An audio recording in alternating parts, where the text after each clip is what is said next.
তুমি কি কখনো খেয়াল করেছো কিছু মানুষ হারে না, তারা শুধু দেরিতে যেতে, তারা পড়ে যায়, সবাই ভাবে শেষ, কিন্তু হঠাৎ একদিন তারা উঠে দাঁড়ায় এবং এমন ভাবে জিতে যায় যে কেউ বুঝতেই পারে না ভেতরে কত যুদ্ধ হয়েছে। এই মানুষগুলোর পার্থক্য ট্যালেন্টস না, ভাগ্য না, সুযোগও না, পার্থক্য একটাই, তারা একদিন নিজের ভেতরে একটা সিদ্ধান্ত নেয় আর সেই সিদ্ধান্ত আর কখনো ভাঙে না। সেই সিদ্ধান্তটা খুব সাধারণ কিন্তু ভয়ঙ্কর শক্তিশালী, আমি জিতব। এই কথাটা তারা কাউকে বলে না, স্ট্যাটাস দেয় না, কাউকে প্রমাণ করতেও চায় না। তারা শুধু নিজের মাথার ভেতর একবার পরিষ্কার করে বলে ফেলে, আমি হারার মানুষ নই। এই একটা মাত্র বাক্য যখন একজন মানুষ নিজের ভেতরে সত্যি সত্যি বিশ্বাস করে নেয়, তখন তার চারপাশের পৃথিবী ধীরে ধীরে বদলাতে শুরু করে। না ম্যাজিকের মতো না, খুব নিঃশব্দে, খুব বাস্তবভাবে। এই বই আমাদের শেখায় জয় কোনো একদিনের ঘটনা না, জয় হলো প্রতিদিন নিজের সঙ্গে করা একটা চুক্তি। তুমি প্রতিদিন সকালে উঠে নিজেকে কি বলছো সেটাই ঠিক করে দেয় তুমি শেষ পর্যন্ত কোথায় পৌঁছাবে। বেশিরভাগ মানুষ সকালে উঠে ভাবে, আজ আবার কি ঝামেলা, আজ আবার কি সমস্যা। কিন্তু যারা জেতে তারা সকালে উঠে ভাবে, আজ আমি কিভাবে এক ধাপ এগোবো। এই বইয়ের সবচেয়ে শক্তিশালী ধারণা হলো, তুমি যা ভাবো তুমি সেটাই হও। কিন্তু শুধু ভাবলেই হবে না, ভাবনাকে সিদ্ধান্তে রূপ দিতে হবে। সিদ্ধান্ত মানে এমন কিছু যেটা পরিস্থিতি বদলালেও বদলায় না। তুমি ক্লান্ত হলেও না, তুমি ভয় পেলেও না, তুমি একা হয়ে গেলেও না। বইটা খুব পরিষ্কারভাবে বলে, জীবনে হারার সবচেয়ে বড় কারণ বাইরের মানুষ না, পরিস্থিতি না, সমাজ না, সবচেয়ে বড় কারণ হলো নিজের ভেতরের সেই কণ্ঠস্বর যে বলে, থাক, আজ না, কাল থেকে, এখন না। এই কাল থেকে শব্দটাই লাখ লাখ মানুষের জীবন শেষ করে দেয়। কারণ কাল আর আসে না, আসে শুধু আজ। যে মানুষটা বলে আমি জিতবো, সে কিন্তু সবসময় মোটিভেটেড থাকে না। সে ভয় পায়, সে কাঁদে, সে সন্দেহে ভোগে, কিন্তু একটা জায়গায় সে আলাদা, সে থামে না, সে নিজের ভেতরের ভয়কে সিদ্ধান্তের উপর জিততে দেয় না। এই বই আমাদের শেখায়, জেতার জন্য প্রথমে নিজের পরিচয় বদলাতে হয়। তুমি যদি নিজেকে মনে মনে একজন হারা মানুষ ভাবো, তাহলে পৃথিবীর সবচেয়ে বড় সুযোগও তোমাকে জেতাতে পারবে না। আবার তুমি যদি নিজেকে একজন জেতা মানুষ ভাবো, তাহলে ছোট সুযোগও একদিন বড় দরজা খুলে দেবে। জয় আসে আচরণ থেকে, আচরণ আসে বিশ্বাস থেকে, বিশ্বাস আসে নিজের সঙ্গে প্রতিদিন বলা কথাগুলো থেকে। তুমি যদি প্রতিদিন নিজেকে বলো আমি পারবো না, তাহলে সেটাই সত্যি হবে। আর যদি বলো আমি পারবো, সময় লাগলেও, তাহলেও সেটাই সত্যি হবে। এই বই একটা কঠিন সত্য বলে, তুমি যেটা সবচেয়ে বেশি রিপিট করো, তোমার জীবন ধীরে ধীরে সেটাই হয়ে যায়। তাই যারা জেতে তারা নিজের মাথার ভেতরে নেগেটিভ রিপ্লে বন্ধ করে দেয়। তারা বারবার পুরনো ব্যর্থতা দেখে না, তারা নিজের ভবিষ্যৎকে রিপিট করে। বইয়ের ভাষায়, তুমি যে মানুষটা হতে চাও তার মতো করে এখন থেকেই ভাবতে হবে, কথা বলতে হবে, সিদ্ধান্ত নিতে হবে। তুমি যদি অপেক্ষা করো সফল হওয়ার পর আত্মবিশ্বাসী হব, তাহলে অপেক্ষা করেই মরতে হবে। আত্মবিশ্বাস আগে আসে, সাফল্য পরে। এই বইয়ে বারবার একটা কথা ফিরে আসে, তুমি যদি নিজের ওপর বিশ্বাস না রাখো, কেউ রাখবে না, আর যদি রাখো, সবাই একদিন রাখতে বাধ্য হবে। কিন্তু সেই সময় পর্যন্ত তোমাকে একা চলতে হবে। জেতার রাস্তাটা ভীষণ একাকী। এখানেই বেশিরভাগ মানুষ হেরে যায়, কারণ তারা চায় সবাই তাদের বুঝুক, সাপোর্ট করুক, বিশ্বাস করুক। কিন্তু যারা জেতে তারা শুরু করে তখন যখন কেউ বোঝে না, তারা হাঁটে তখন যখন কেউ হাত ধরে না। I am going to win বইটা কোনো ফ্যান্টাসি শেখায় না, এটা বলে তোমাকে কষ্ট সহ্য করতে হবে, অপমান সহ্য করতে হবে, ধৈর্য ধরে চুপচাপ কাজ করতে হবে। কিন্তু যদি তুমি লেগে থাকো, তাহলে একদিন এমন জায়গায় পৌঁছাবে যেখানে আর কাউকে কিছু প্রমাণ করতে হবে না। এই বই আমাদের শেখায়, তুমি যদি হাল ছেড়ে দাও, গল্প সেখানেই শেষ। কিন্তু যদি না ছাড়ো, গল্প ঘুরে দাঁড়ায়। আর পৃথিবী সব সময় ঘুরে দাঁড়ানো মানুষদের মনে রাখে। জেতা মানুষরা আলাদা কিছু করে না, তারা একই কাজ করে যেটা সবাই করে। পার্থক্য শুধু এক জায়গায়, তারা প্রতিদিন করে। তারা মুডের উপর নির্ভর করে না, তারা অনুপ্রেরণার অপেক্ষা করে না, তারা সিদ্ধান্তের ওপর চলে। বই পড়ে একটা কথা পরিষ্কার হয়, জয় কোনো গন্তব্য না, জয় একটা পরিচয়। তুমি যখন নিজেকে মনে মনে জেতা মানুষ হিসেবে গ্রহণ করো, তখনই তোমার আচরণ বদলায়, তখনই তোমার সিদ্ধান্ত বদলায়, তখনই তোমার জীবন বদলাতে শুরু করে। তুমি হয়তো এখনো সেখানে পৌঁছওনি, সমস্যা নেই। এই বই বলে আজ জিততে হবে না, কিন্তু আজ থামা যাবে না। আজ শুধু নিজের ভেতরে এই কথাটা স্থির করলেই যথেষ্ট, আমি জিতব। সময় লাগুক, পথ কঠিন হোক, মানুষ হাসুক, তবুও আমি জিতব। কারণ এই একটা মাত্র সিদ্ধান্ত পুরো জীবন বদলে দেওয়ার ক্ষমতা রাখে। জীবনে যারা সত্যিই কিছু করতে চায় তাদের সবচেয়ে বড় সমস্যা ট্যালেন্ট না, সমস্যা সঠিক দিক নির্দেশনার অভাব। ইউটিউবেও ঠিক একই জিনিস ঘটে। লাখ লাখ মানুষ ভিডিও বানার, কিন্তু অল্প কিছু মানুষই জানে কিভাবে ইউটিউব আসলে কাজ করে। এই বইয়ের ভাবনা এখানেই খুব স্পষ্ট যে মানুষ সিস্টেম বোঝে, সে মানুষ ভাগ্যের অপেক্ষা করে না।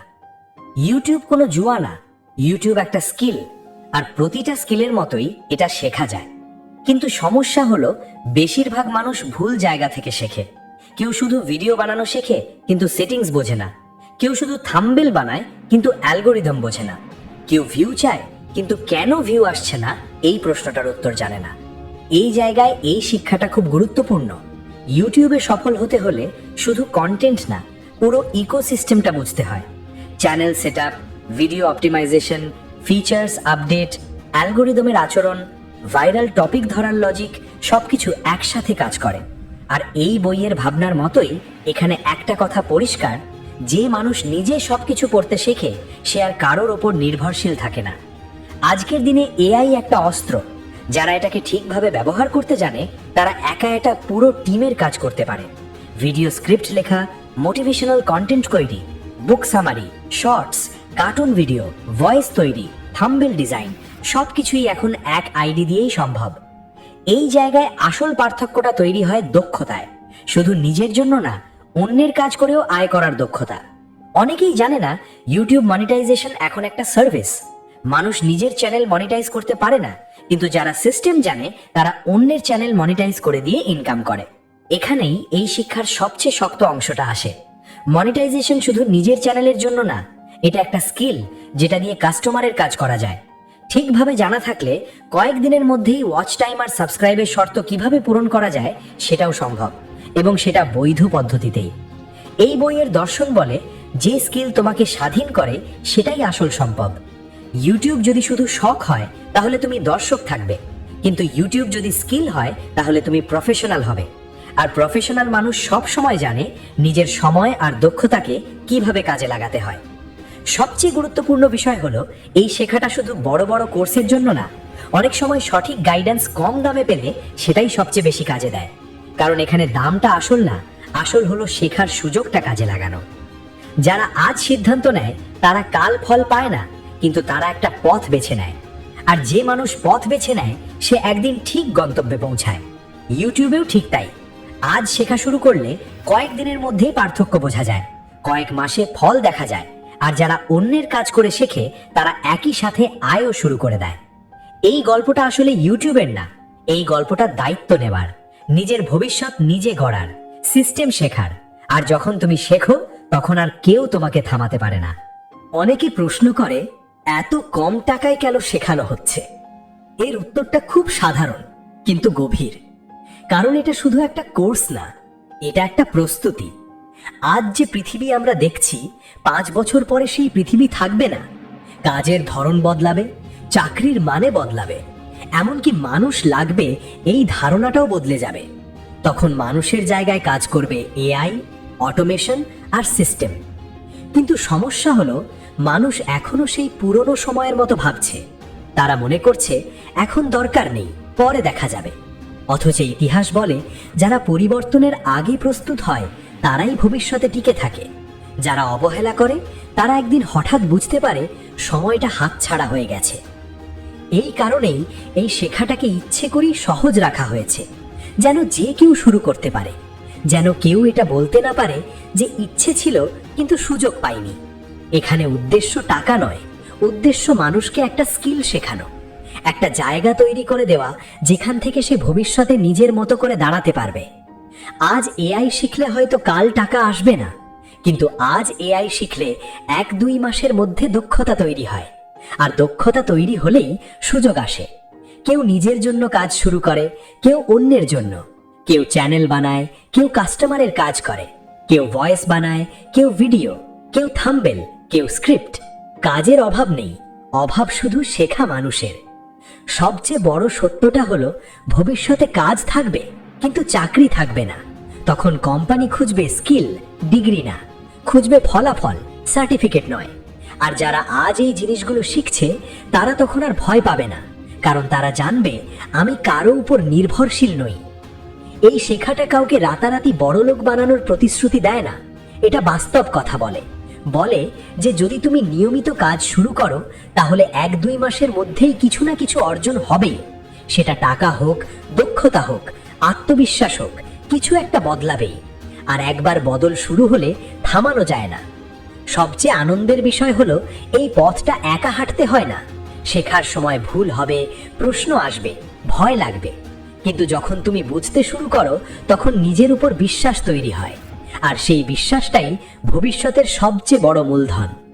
এই গল্পটা আসলে এআই বা ইউটিউবের না, এই গল্পটা সময়ের, যে সময় চলে যাচ্ছে আর ফিরে আসবে না। এখন যারা সিদ্ধান্ত নেয় তারা হয়তো আজ পারফেক্ট না, কিন্তু তারা প্রস্তুত। আর ভবিষ্যৎ সবসময় প্রস্তুত মানুষকেই জায়গা দেয়। এই বইয়ের এই অংশে লেখক একটা গভীর বাস্তবতার দিকে আমাদের চোখ খুলে দেয়। মানুষ ভাবে ভবিষ্যৎ অনেক দূরে, কিন্তু সত্যি বলতে ভবিষ্যৎ প্রতিদিনই একটু একটু করে এসে যাচ্ছে। প্রযুক্তি কখনো হঠাৎ করে সব বদলায় না, বরং ধীরে ধীরে এমনভাবে ঢুকে পড়ে যে মানুষ টেরও পায় না। একদিন হঠাৎ করে মানুষ বুঝতে পারে যেটা সে পারত সেটা আর দরকার নেই। লেখক বলেন সবচেয়ে বড় ভুলটা মানুষ করে তখনই যখন সে ভাবে এখন তো সব ঠিক আছে। এই এখন ঠিক আছে ভাবনাটাই মানুষকে প্রস্তুত হতে দেয় না। ইতিহাস বারবার দেখিয়েছে যারা আগে ভাগে নতুন সময়ের সঙ্গে নিজেকে মানিয়ে নেয় তারাই পরের যুগে নেতৃত্ব দেয়। আর যারা পরিবর্তনকে অবহেলা করে তারা একদিন বাধ্য হয়ে পরিবর্তনের শিকার হয়। এই বই আমাদের শেখায় ভবিষ্যৎ ভয় পাওয়ার বিষয় না, ভবিষ্যৎ প্রস্তুতির বিষয়। তুমি যদি নতুন দক্ষতা শেখো, নতুন টুল ব্যবহার করতে জানো, নিজের চিন্তাকে আপডেট করো, তাহলে প্রযুক্তি তোমার শত্রু না, বরং তোমার শক্তি হয়ে দাঁড়ায়। কিন্তু তুমি যদি শেখা বন্ধ করো তাহলে সবচেয়ে আধুনিক প্রযুক্তিও তোমাকে অপ্রয়োজনীয় করে দিতে পারে। লেখক বিশেষভাবে জোর দেন এক জায়গায়, নিজের একটা জায়গা তৈরি করা। এমন একটা জায়গা যেখানে তুমি অন্যের সিদ্ধান্তের উপর নির্ভরশীল নও। আগে এই জায়গাটা হতে পারতো দোকান, ব্যবসা বা কোনো সার্ভিস। আজকের দিনে সেই জায়গাটা হতে পারে ডিজিটাল, যেখানে তুমি নিজের চিন্তা, নিজের জ্ঞান, নিজের কণ্ঠস্বরকে কাজে লাগাতে পারো।